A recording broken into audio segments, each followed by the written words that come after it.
দিদি দিদি, বাগানে অনেক সুন্দর ঢেঁড়স হয়ে রয়েছে, একটু নিয়ে আসবে গো। আমি এদিকের কাজগুলো সারি, তুমি একটু ঢেঁড়সগুলো তুলে আনো না। আচ্ছা বাবা, দাঁড়া, তো চিন্তা করতে হবে না, আমি গিয়ে ঢেঁড়সটা তুলে আনছি। কাকিমণি, আমিও যাব তোমার সঙ্গে ঢেঁড়স তুলতে।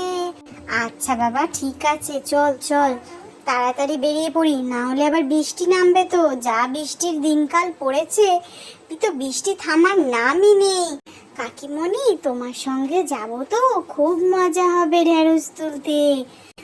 আচ্ছা বাবা, চল চল তাড়াতাড়ি, চলো কাকি। এই, এদিকের কাজ টাজ তোরা সব সেরে নে, আমি আর রিম্পি গিয়ে ঢেঁড়সটা তুলে আনছি, কেমন? আর রিম্পি সোনা, তুমি কিন্তু একদম দুষ্টুমি করবে না, কেমন? চলো আস্তে আস্তে আমরা বেরিয়ে পড়ি ঢেঁড়সগুলো তুলতে।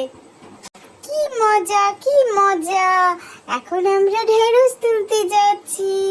হ্যাঁ হ্যাঁ, চলো চলো চলো, দাঁড়াও, আমি তো ঝুড়িটা নিতে ভুলে গেছিলাম, ঝুড়িটা নিয়ে নি।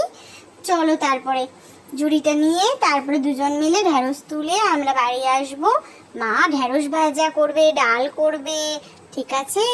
আর এই যে রিম্পি সোনা, এখানে বসো, দুষ্টুমি করো না কিন্তু, আমি যাচ্ছি ঢেঁড়সগুলো আনতে, এখানে চুপটি করে বসো। আর শশা গাছে দেখে আসো তো, শশাটা কত বড় হয়েছে। আচ্ছা কাকি, আমি দেখতে যাচ্ছি। ওইখানে কিন্তু গিয়ে আবার ছিঁড়ে দিও না কিন্তু শশাটা, সাবধানে একটু দেখে খালি আমাকে বলো যে কত বড় হয়েছে শশাটা।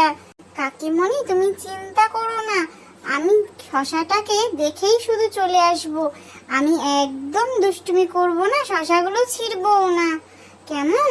তুমি যাও, আমি আসছি। আচ্ছা ঠিক আছে।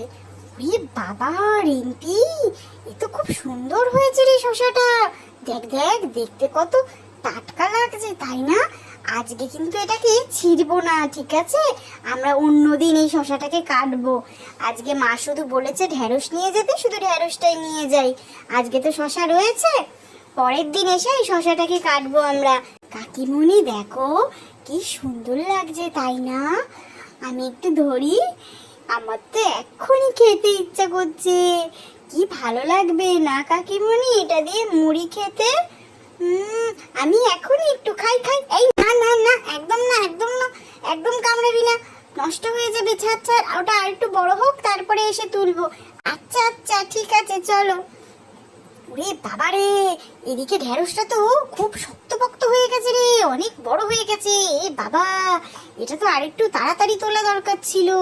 এই এই দেখি, ভাঙতেই পাচ্ছি না, কি শক্ত। কাকিমণি, এই নাও, ছুরি নাও, আমি তোমাকে ছুরিটা দিচ্ছি, তুমি ছুরি দিয়ে কাটো, শিগগিরই কাটো ওটাকে, নামাও নামাও। আচ্ছা আচ্ছা, দে দে দে, দেখি ছুরিটা। ওরে বাবা রে, এটা খুব উঁচু হয়ে গেছে রে রিম্পি গাছটা, দেখ দেখ, তোর বাবাকে বলে গাছটার একটা ব্যবস্থা করতে হবে। দেখি দেখি, এটা তো খুব বড় সড়ো হয়ে গেছে, ওই জন্য একটু সমস্যা হচ্ছে কাটতে, বুঝলি? দাঁড়া দাঁড়া দাঁড়া, দেখি নামাই। কি খাবি বলতো, ঢেঁড়সটা ঝাল খাবি না ভাজা খাবি? মা তো আজকে ডাল করবে, ডালের সাথে ঢেঁড়স ভাজা করে দিতে বলবো, ঠিক আছে?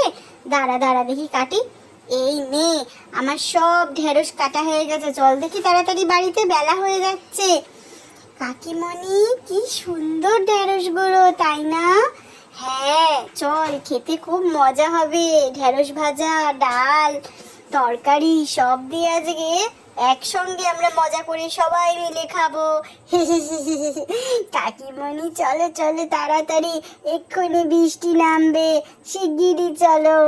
হুম, আয় আয় আয়, তাড়াতাড়ি চলে আয়, দেখি আমরা রান্নাটা বসাবে। চলো চলো, এদিকে মেঘটাও ঘনিয়ে এলো, কখন যে বৃষ্টি নামে, তাড়াতাড়ি আসো রিম্পি। হ্যাঁ হ্যাঁ, চলো চলো, আমি আসছি। এই যে বোন, দেখ, আমি নিয়ে চলে এসেছি ঢেঁড়সগুলো, টপাটপ রান্নাটা এবার সেরে নে দেখি। দাও দিদি, শিগগিরই দাও, আমি তো এটারই অপেক্ষা করছিলাম। দাও, খুব টাটকা ঢেঁড়স, আর কদিন থাকলে দিদি এটা গাছে না একদম পেকে যেত, তাই না? দেখো দেখো, বাহ। আমি যাচ্ছি তাহলে রান্না করতে। বন্ধুরা, তোমরা বলো ভিডিওটা কেমন হলো। টাটা।